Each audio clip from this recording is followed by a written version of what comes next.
Según El Colombiano, en la política nacional, sin duda, de derecha es Santos y Uribe, Pastrana, Samper, que quizás pretendía un manejo de corte más social. Se empantanó por la ilegitimidad de su presidencia y su mal gobierno no se puede etiquetar, porque a duras penas existió. Gaviria fue de derecha al igual que Barco y al igual que el conservador Belisario, y nos podríamos ir más atrás para llegar siempre a la misma conclusión. La derecha gobierna desde hace décadas en la Casa de Nariño, porque el peso del sufragio ha recaído en las propuestas para atacar a los narcos o a las FARC. En otras palabras, la cocaína y la guerrilla definen la política nacional desde finales de los 70, desplazando en el imaginario asuntos como la economía, la salud, el empleo o la educación. La izquierda, asociada por muchos en nuestro país a la lucha armada de los insurgentes, no ha tenido chance presidencial, pero más allá de la seguridad, hoy vienen en aumento reivindicaciones desde lo social, en un país profundamente desigual, corrupto e injusto. Resulta paradójico que en una democracia que se precia de su fortaleza, los gobiernos se distancien tan rápidamente de sus gobernados. Colombia es mayoritariamente de derecha.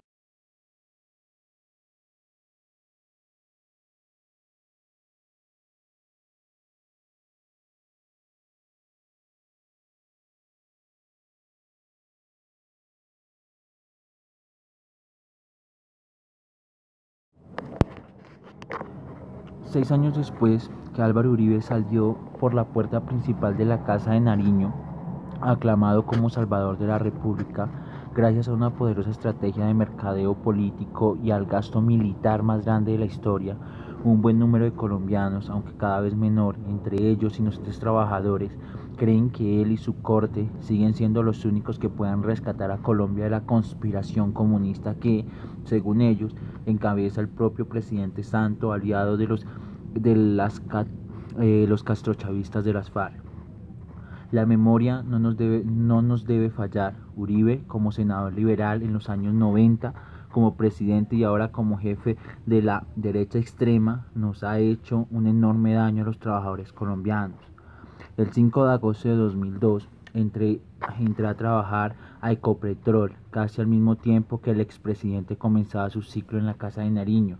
Y hoy, con conocimiento de causa, sin que nadie me haya contado, quiero recordar lo que ha hecho el expresidente con los derechos de los trabajadores en su ya excesivamente larga carrera política. En 1990 fue ponente en el Senado de la Ley 50 de 1990, una reforma laboral que derogó conquistas de los trabajadores como la estabilidad laboral y con la que los empresarios pudieron abaratar los costos de producción, aumentar sus rentas y restringir la acción sindical en el sector privado, en donde hasta hoy los trabajadores sindicalizados son una pequeña minoría acorralada. La famosa Ley 50 de 1990 partió en dos la historia de todos los que trabajamos en Colombia. Se suprimió la retroactividad en el pago de las cesantías, la estabilidad laboral después de los 10 años de antigüedad y se eliminó por 10 años del concepto de unidad de empresa. Crecieron como la espuma los empleos temporales y el despido masivo de trabajadores con autorización del Ministerio de los Empresarios, del Trabajo. 3 años después, Uribe, con su aliado de casi siempre, Fabio Valencia Cosio, lideraron la ponencia de la otra famosa ley, la Ley 100 de 1993, que privatizó el servicio de salud y hoy deja morir a cientos de colombianos en las puertas de los hospitales. En el año 2003, Uribe liquidó y reestructuró muchas empresas estatales como Telecom, en donde fueron despedidos más de 10.000 trabajadores en un día. Y se llevó por delante varias organizaciones sindicales que fueron tratadas como terroristas y sus líderes fueron a parar a la cárcel. El Instituto de los Seguros Sociales, el Banco Cafetero, Grana Ahorrar, Ecogas hicieron parte de las 464 entidades del Estado reestructuradas o eliminadas.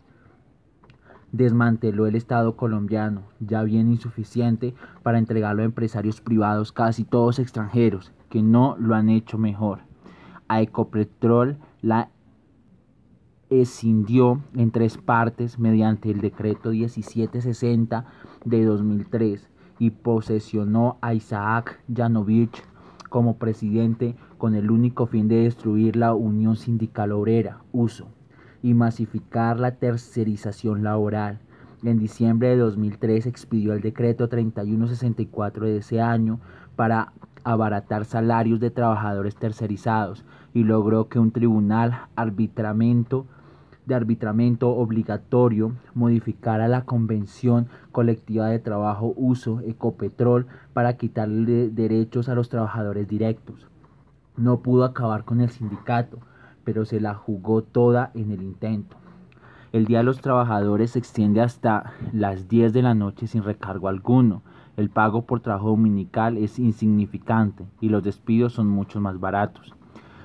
Su aguinaldo del 2002 para los trabajadores fue la Ley 789 del 27 de diciembre de ese año. Gracias a esa reforma, el Día de los Trabajadores de Colombia se extiende hasta las 10 de la noche sin lugar a recargo alguno. El pago por trabajador dominical es insignificante y los despidos son mucho más baratos. Ese mismo año, con la Ley 790, acabó el Ministerio del Trabajo y lo fusionó con el de Salud, demostrando la poca importancia que tendrían los trabajadores durante su gobierno. Con la Ley 797 de 2003, o reforma pensional, aumentó la edad y el número mínimo de semanas laboradas para el retiro, tanto para hombres como para mujeres. El final de ese mismo año hizo aprobar por el Congreso el Estatuto Antiterrorista, con el cual le concedió facultades de policía judicial a las fuerzas militares y permitía capturas e interceptaciones sin orden judicial previa. Por fortuna, la Corte Constitucional en menos de un año declaró esa ley inconstitucional, pero por esa y otras decisiones contra su gobierno, Uribe permeó de figuras como Pretel a la guardiana de la Constitución. En el año 2005 transmitió y llevó a norma constitucional la prohibición de los sindicatos, que los sindicatos pudieran negociar normas pensionales, y acabó el régimen exceptuados, dejando solo el de las fuerzas militares. En el año 2006 hizo aprobar por el Congreso la Ley 1118 de 2006, con la cual abrió a Ecopetrol S.A. al capital privado. Durante los 8 años de su gobierno de Uribe Vélez, aumentaron las violaciones a los derechos humanos contra mujeres sindicalistas, contra docentes sindicalizados, y hoy es mayor la responsabilidad estatal en todas las violaciones, frente a lo ocurrido entre 1996 y el 2002.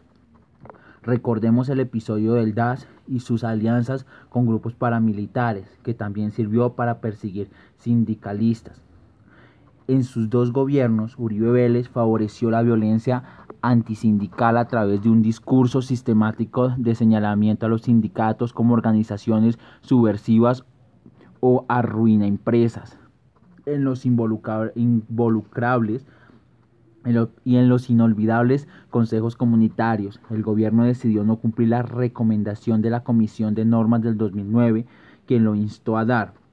mensajes del más alto nivel sobre la importancia de la organización sindical. Los trabajadores y sindicalistas estamos llamados a no olvidar el grave impacto que sobre todos nosotros ha tenido Álvaro Uribe Vélez a lo largo de su larga carrera política. Tenemos el reto de convocar a las mayorías explotadas hacia una alternativa diferente al modelo neoliberal que sigue representando Santos, pero más aún Uribe. Por estas y muchas razones no hay que legitimizar a Uribe y su partido.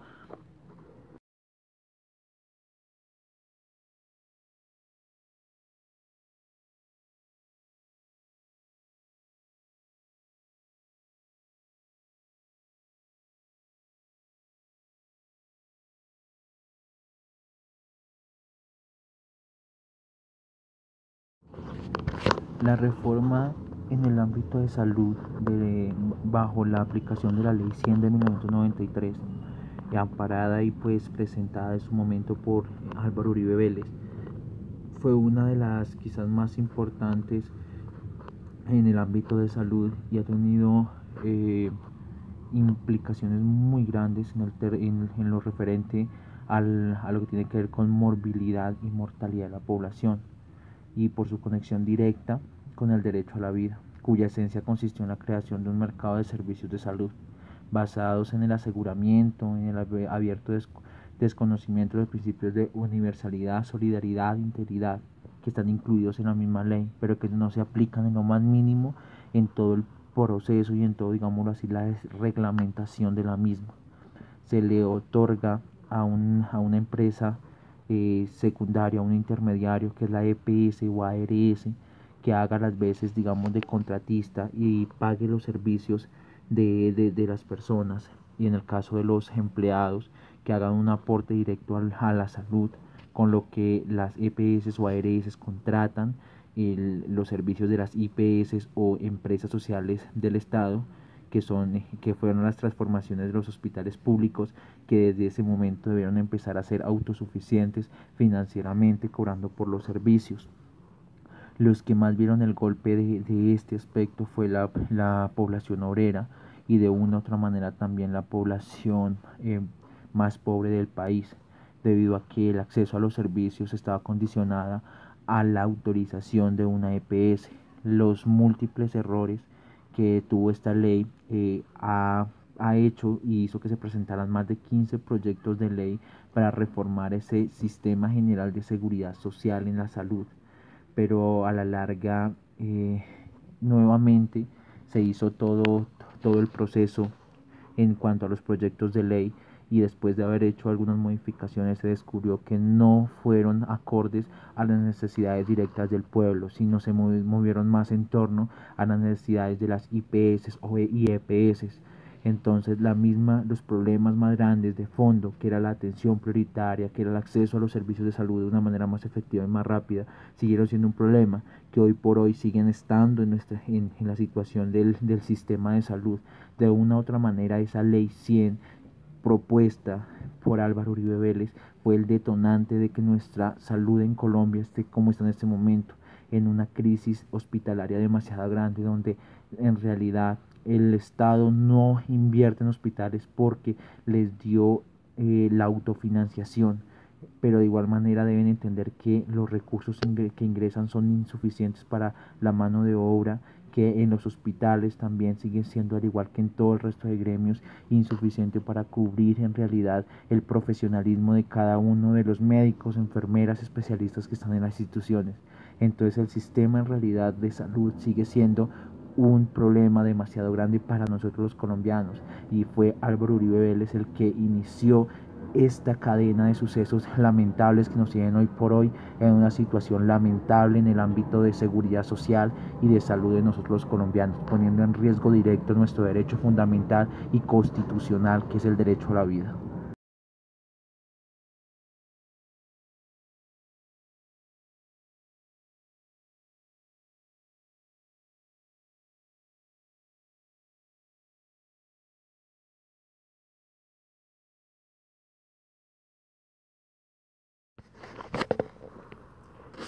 La campaña liderada por el uribismo se ha encargado de confundir a los colombianos, amenazando con una supuesta venezolanización del país en caso de que el candidato de su partido no sea elegido presidente. Esa estrategia electoral, heredada de las enseñanzas del curtido publicista político caraqueño JJ Rendón, lleva a que un alto número de votantes acudan a las urnas movidos por poderosos instintos primarios, como lo son el miedo y los estereotipos, sin hacer un análisis serio de las propuestas de cada candidato, y menos aún de la ideología política y la concepción económica por las que se guía.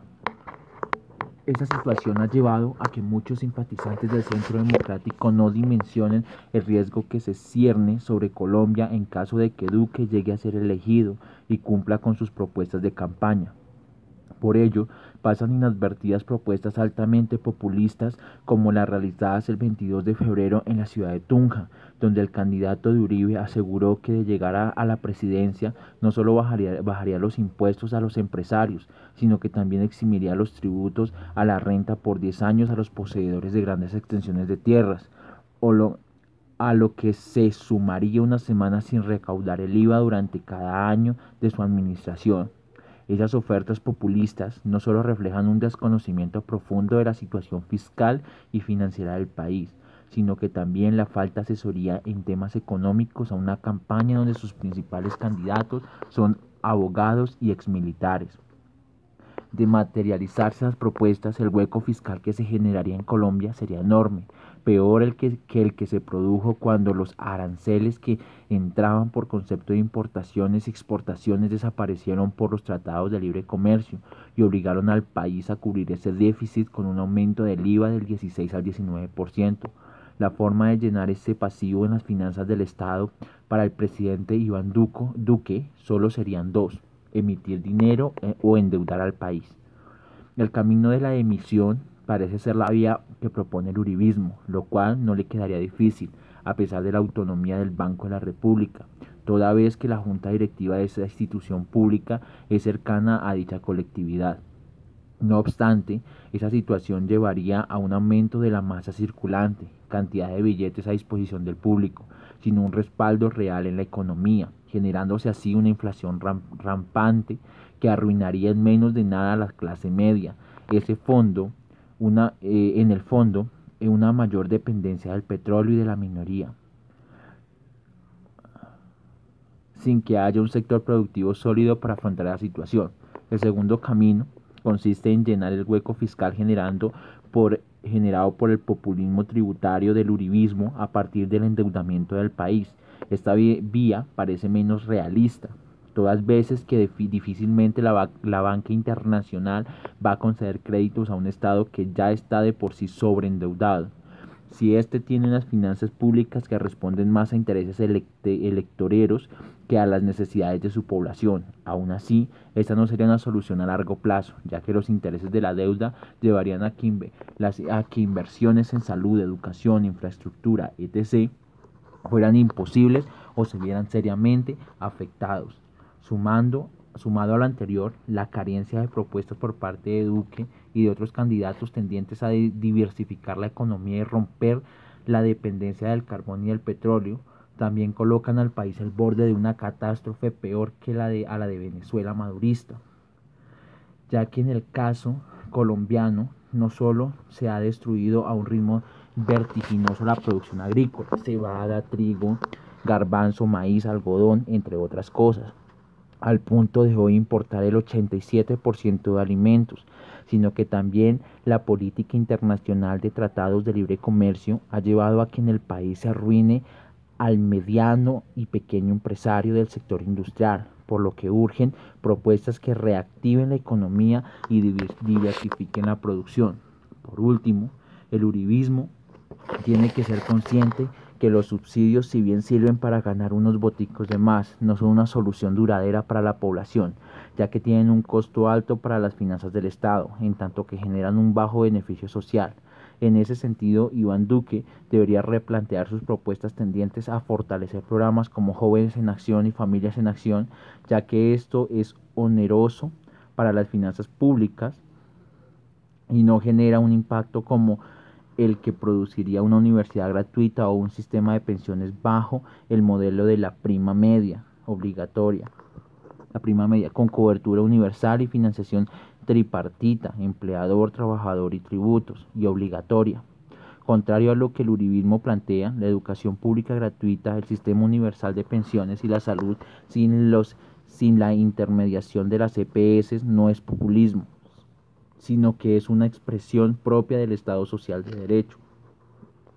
y una mejor forma de redistribuir el ingreso, diferente al modelo de subsidios a la demanda que llevó a la ruina a Venezuela, modelos que paradójicamente tan de moda se puso en Colombia desde el año 2002.